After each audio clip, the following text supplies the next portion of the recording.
Good morning students, उम्मीद है आप सभी लोग बेहतर होंगे। मैथ्स एक ऐसा सब्जेक्ट रहा है जो कुछ स्टूडेंट्स के लिए काफ़ी इंटरेस्टिंग रहा है और कुछ स्टूडेंट्स के लिए काफ़ी बोरिंग रहा है। क्यों? जिसके समझ में आ गया उसके लिए काफ़ी इंटरेस्टिंग और जिसके समझ में नहीं आया उसके लिए काफ़ी बोरिंग। तो जिसके समझ में आ गया उसके लिए मैथ्स केवल इंटरेस्टिंग सब्जेक्ट ही नहीं होता बल्कि उसका फेवरेट सब्जेक्ट भी बन जाता है। अब इस मैथ को इंटरेस्टिंग बनाने के लिए उसके कैलकुलेशन का काफ़ी इंपॉर्टेंस होता है। अगर आपको कैलकुलेशन करना बहुत ही आसान लगता है, कैलकुलेशन आप इजी में कर सकते हैं, तो ये जानिए कि मैथ आपके लिए काफ़ी इंटरेस्टिंग हो जाएगा। और जो बेचारे कैलकुलेशन से बचना चाहते हैं उनको मैथमेटिक्स काफ़ी बोरिंग लगती है। तो आज इस वीडियो से हम लोग एक प्रयास करेंगे मैथ्स के कैलकुलेशन को काफ़ी इंटरेस्टिंग बनाने के लिए। मैथ्स का कोई भी ब्रांच हो आपको उसमें कैलकुलेशन करना ही करना पड़ता है। तो इस वीडियो से मैं एक कोशिश करूँगा जिससे आपके मैथ्स के कैलकुलेशन को मैं काफ़ी इंटरेस्टिंग बनाने का प्रयास करूंगा और साथ ही साथ फास्ट कैलकुलेशन और करेक्ट कैलकुलेशन की बात को भी मैं यहाँ पे आपको बताऊंगा। तो आज के हर आज से वीडियो के लास्ट में मैं आपको एक मैथमेटिकल ट्रिक्स दूंगा जिसका यूज करके आप अपने मैथमेटिक्स को, मैथमेटिकल कैलकुलेशन को काफ़ी फास्ट कर सकते हैं और काफ़ी ईजी बना सकते हैं। तो ट्रिक देखने के लिए वीडियो को लास्ट तक देखें और उस ट्रिक का प्रयास करें। जितना ही आप उसका बढ़िया प्रयास करेंगे आपका कैलकुलेशन उतना ही स्ट्रांग होता चला जाएगा। तो वीडियो को लास्ट तक देखें और ट्रिक सीखें और आसानी से अपने कैलकुलेशन को काफ़ी फास्ट बनाएं।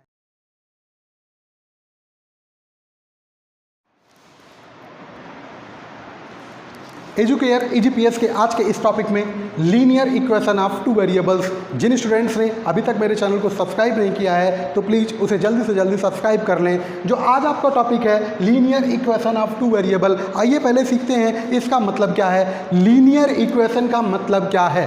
अभी आपने पढ़ा है एक्सप्रेशंस के बारे में, अलजेब्रिक एक्सप्रेशंस के बारे में। जब हम अलजेब्रिक एक्सप्रेशंस को, सपोज दैट एक एक्सप्रेशन था x² + 4x + 3, अगर हमने इसकी वैल्यू लिख दी 0, x² + 4x + 3 = 0, then it's called an equation. ये क्या कहलाएगा? एक इक्वेशन कहलाएगा।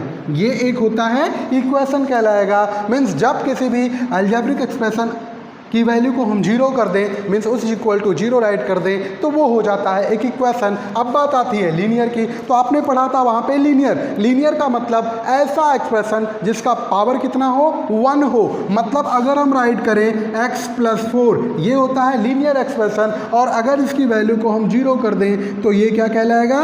Linear equation. अब इसको हम लीनियर इक्वेशन क्यों कहते हैं, अभी इस बारे में हम चर्चा करेंगे कि इसको हम लीनियर इक्वेशन क्यों कहते हैं। अब आगे बात करें टू वेरिएबल। ये जितने भी इक्वेशंस हमने राइट किए थे उसमें 1 वेरिएबल था और वेरिएबल क्या था? x था। ठीक है। अगर हम टू वेरिएबल की बात कर दें, मीन्स 1 डिग्री के एक किसी ऐसे वेरिएबल की बात कर दें, एक किसी ऐसे वेरिएबल को हम राइट कर दें, वो क्या कहलाएगा? Linear equation of two variable. मतलब ऐसा इक्वेशन जिसके पास 2 वेरिएबल हो वो कहलाता है linear equation of two variable. अब इसको लीनियर इक्वेशन इसलिए कहते हैं क्योंकि यहाँ पे x और y की कई वैल्यूज हो सकती हैं जिनका सम कितना होगा? -3 होगा। और उन इक्वेशंस को अगर हम उन वैल्यूज को x और y के एक ग्राफ पर प्लॉट करें तो निश्चित रूप से एक स्ट्रेट लाइन मिलती है। क्या मिलती है? स्ट्रेट लाइन मिलती है। इसीलिए हम इसको linear equation of two variable कहते हैं। तो इस चैप्टर में हमें सीखना क्या है? हम लीनियर इक्वेशन को कैसे फाइंड करेंगे, लीनियर इक्वेशन को कैसे सॉल्व करेंगे, इन सारी चीज़ों के बारे में हमें इस चैप्टर को सीखना है। अब बात आती है कि linear equation of two variable को आप डिफाइन कैसे करेंगे। तो linear equation of two variable को डिफाइन करने के लिए एक छोटा सा आप डिफिनेशन राइट कर सकते हैं कि if a equation has a form of ax + by + c = 0 where a b c are real number, a b c are real number and a is not equal to 0 and b is not equal to 0। मतलब अगर कोई equation आपका ax + by + c के form में है जहाँ coefficient of x, coefficient of y आपके real number हो एंड कॉफिशिएंट ऑफ x और कॉफिशिएंट ऑफ y 0 ना हो तो वो आपका क्या कहलाता है? लीनियर इक्वेशन कहलाता है। अब अगर कोई भी लीनियर इक्वेशन हमें मिल गया, अब लीनियर इक्वेशन अगर कोई हमें मिल जाता है, सपोज दैट एक लीनियर इक्वेशन मैंने राइट किया 2x + 3y 2x plus 3y is equal to 5। ये एक लीनियर इक्वेशन है कि नहीं है? लीनियर इक्वेशन है, टू वेरिएबल का लीनियर इक्वेशन है। अब जब किसी लीनियर इक्वेशन की हम बात करते हैं तो लीनियर इक्वेशन के टू कैरेक्टरिस्टिक्स होते हैं। पहली चीज़ तो ये जानिए कि इस साइड को हम लेफ्ट हैंड साइड कहते हैं और इस साइड को हम राइट हैंड साइड कहते हैं।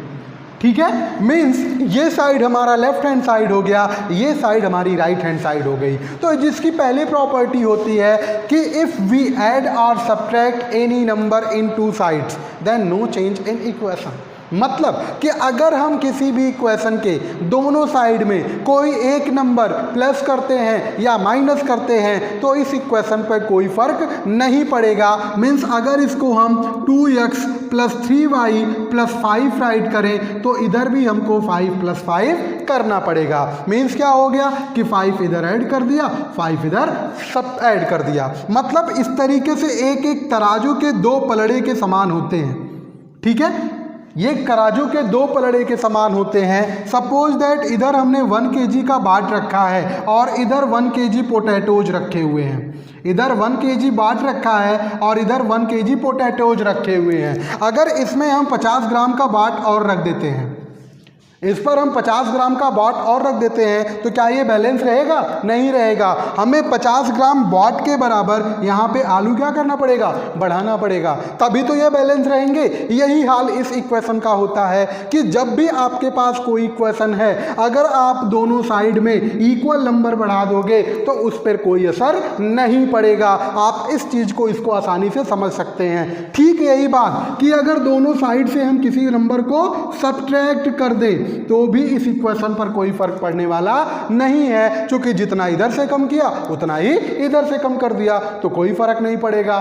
सेकंड जो इसकी प्रॉपर्टी वो होती है कि if we multiply or divide by any number in both side therefore no change in equation. मतलब कि अगर इस इक्वेशन के दोनों साइड में किसी एक कांस्टेंट नंबर से हम मल्टीप्लाई करें या डिवाइड करें तो भी इक्वेशन सेम रहता है, इक्वेशन पर कोई फर्क नहीं पड़ता है। ठीक यही बात, मतलब सिंपल सा कहने का आपका है कि अगर आपके पास एक इक्वेशन है जिसके टू साइड्स हैं, अगर आप किसी भी साइड में या उस इक्वेशन के दोनों साइड में किसी सिंगल नंबर से मल्टीप्लाई करते हैं, ऐड करते हैं, सब्ट्रैक्ट करते हैं या डिवाइड करते हैं, किसी एक नंबर से दोनों साइड में ये 4 ऑपरेशन करने पर उस इक्वेशन में कहीं कोई चेंजेज नहीं होगा। तो इतनी चीज़ें थी आपकी linear equation of two variables के बारे में। आइए स्टार्ट करते हैं आज आपका exercise 4.1।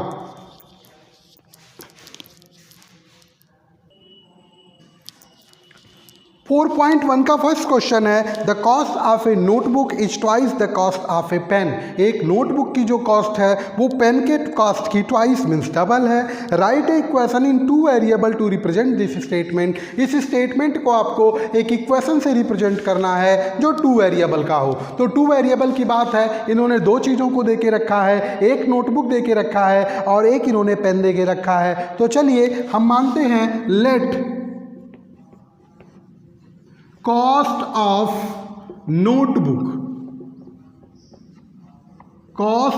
notebook is equal to X rupees and cost of pen is equal to Y. According to question,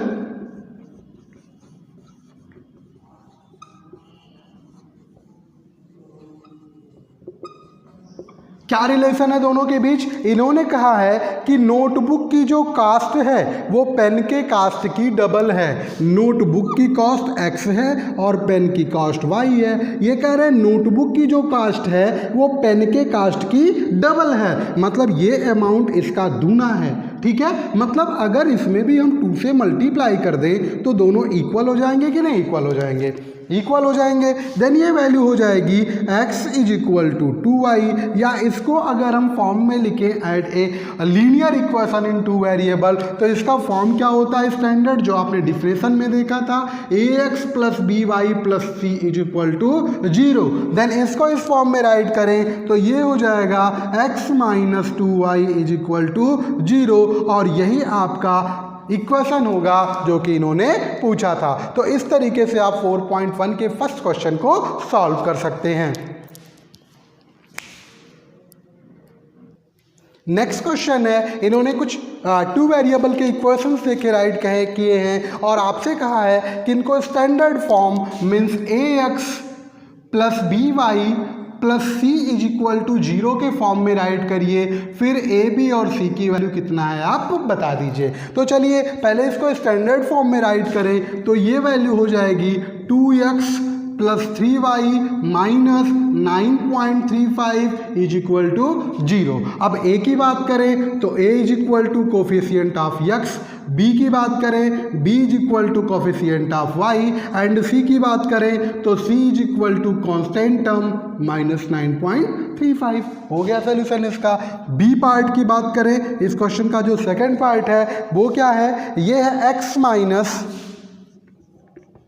y upon 5, x minus Y upon 5 minus 10 is equal to 0। तो इसका राइट हैंड साइड 0 है, मतलब ये अपने standard form में है। आपको directly A B और सी की वैल्यू बतानी है। तो a की वैल्यू कॉफिशिएंट ऑफ x और कॉफिशिएंट ऑफ x की वैल्यू 1 हो गई, b की वैल्यू कॉफिशिएंट ऑफ y, तो कॉफिशिएंट ऑफ y की वैल्यू कितनी होगी भाई, इसकी वैल्यू होगी पहले तो माइनस, और y में किसका मल्टीप्लाई हुआ कि 1/5 हो गया, तो 1/5 का मल्टीप्लाई हुआ मीन्स b की वैल्यू हो जाएगी माइनस 1/5। फिर बात करेंगे c की, तो c की वैल्यू कितनी हो जाएगी, माइनस 10 हो जाएगी। ना समझ में आए तो इस इक्वेशन को कुछ इस तरीके से भी आप लिख सकते हो, x माइनस 1/5 y, देखिए y 5 हो जाएगा कि नहीं हो जाएगा, माइनस 10 इज इक्वल टू 0। अब देखिए a की वैल्यू 1, b की वैल्यू माइनस 1/5 एंड c की वैल्यू माइनस 10 आप फाइंड कर सकते हो।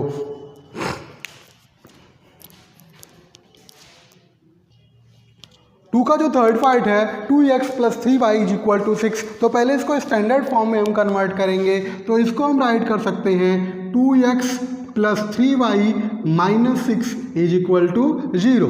देन ए बी सी की वैल्यू कितनी हो जाएगी, a is equal to coefficient of x means 2, b is equal to coefficient of y means 3 and c is equal to constant term, तो constant term कितना है, -6। Then it's your answer. ठीक है, यहाँ अगर हम बात करें तो पहले इसको स्टैंडर्ड फॉर्म में राइट करेंगे, देन हो जाएगा x minus 3y is equal to 0।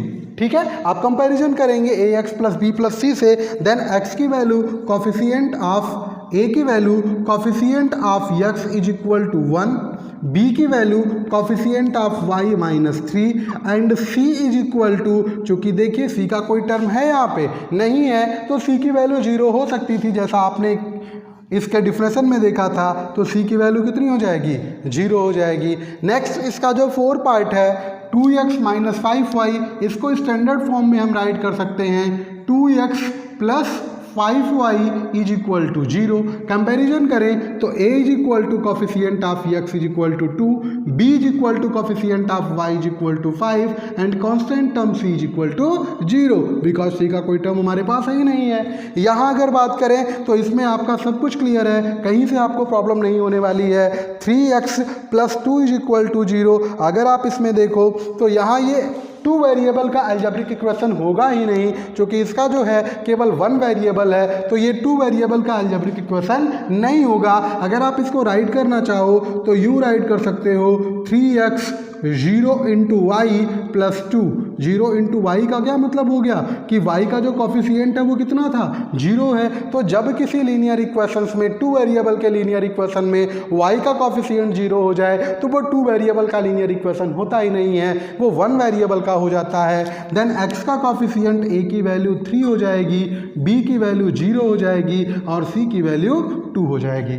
ठीक है, नेक्स्ट क्वेश्चन आप ओरली देख लें, y minus 2 is equal to 0 है। y minus 2 is equal to 0 होने का मतलब कि ये भी आपके 2 वेरिएबल का इक्वेशन नहीं है। a की वैल्यू 0 हो जाएगी, b की वैल्यू 1 हो जाएगी, c की वैल्यू -2 हो जाएगी। And next question is 2x 5 is equal to 2x, then इसको अगर स्टैंडर्ड फॉर्म में लेके आप आएंगे तो वैल्यू हो जाएगी 2x minus 5 is equal to 0, then a की वैल्यू 2, b की वैल्यू 0 एंड c की वैल्यू माइनस 5। तो इस तरीके से एक्सरसाइज 4.1 के सारे क्वेश्चन आपके सॉल्व होते हैं। उम्मीद है कि ये मेथड आपके समझ में आया होगा। अगर आपके समझ में आया हो तो प्लीज़ इसे लाइक करें, शेयर करें, और अगर आप तक आपने मेरे चैनल को सब्सक्राइब नहीं किया है तो जल्द से जल्द उसको सब्सक्राइब करके बेल आइकन को प्रेस कर दें। तो अब टाइम है आज के ट्रिक का।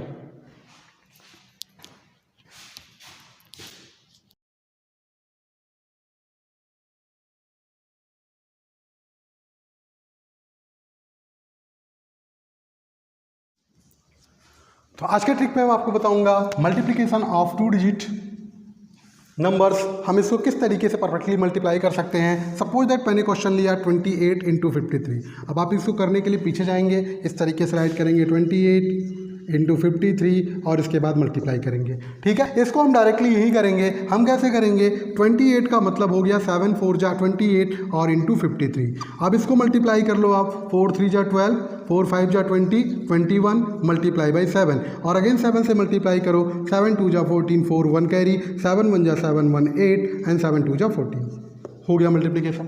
इस तरीके से आप चाहो तो इन सारे नंबर्स को इजीली मल्टीप्लाई कर सकते हो। रूल क्या है, हम सबसे पहले उस नंबर को छोटे फैक्टर्स में डिवाइड करते हैं। जैसे 28 है, जिसका टेबल हमें लर्न हो, तो 7 4 जा कितना हो गया 28। हमें 7 का भी टेबल लर्न होता है, 4 का भी टेबल लर्न होता है और इजीली हम मल्टीप्लाई कर सकते हैं। इसमें प्रैक्टिस करें हम तो इसको हम राइट कर सकते हैं 94 और 32 का मतलब हो गया 4 इंटू 8। मीन्स फर्स्टली हम 4 से मल्टीप्लाई करेंगे, 4 4 जा 16, 6 कैरी 1, 4 9 जा 36, 1 37 एंड मल्टीप्लाई बाई 8। 8 का भी टेबल हमें लर्न है, 8 6 जा 48, 8 कैरी 4, 8 7 जा 56, 56 में 4 ऐड करेंगे 60, 0 कैरी 6, 8 3 जा 24, 24 में 6 ऐड करेंगे कितना हो जाएगा 40। ये भी आपका मल्टीप्लिकेशन हो गया। इस तरीके से आप प्रैक्टिस करके अपने कैलकुलेशन को, मल्टीप्लिकेशन को काफ़ी फास्ट बना सकते हैं। ये तो आपका फर्स्ट मेथड हो गया। ठीक है, अगर सेकंड मेथड से करना चाहें तो भी हम इस क्वेश्चन को सॉल्व कर सकते हैं। सपोज दैट आपको 28 को मल्टीप्लाई करना है 53 से और इस तरीके से आप मल्टीप्लाई कर रहे हो, तो आप क्या करोगे, सबसे पहले हम 8 और 3 को मल्टीप्लाई करेंगे। तो 8 3 जा 24, 4 कैरी कितना हो गया 2। अब हम क्या करेंगे, इसको मल्टीप्लाई करेंगे यहाँ पे 5 8 जा 40 एंड 3 2 जा 6। तो 5 8 जा 40 एंड 3 2 जा 6 दोनों को ऐड करेंगे। तो 5 8 जा 40 एंड 3 2 जा 6 मिलकर के कितना हो जाएगा 46 और 46 में 2 को ऐड करेंगे कितना हो जाएगा 48। मीन्स 8 कैरी कितना हो गया 4 हो गया।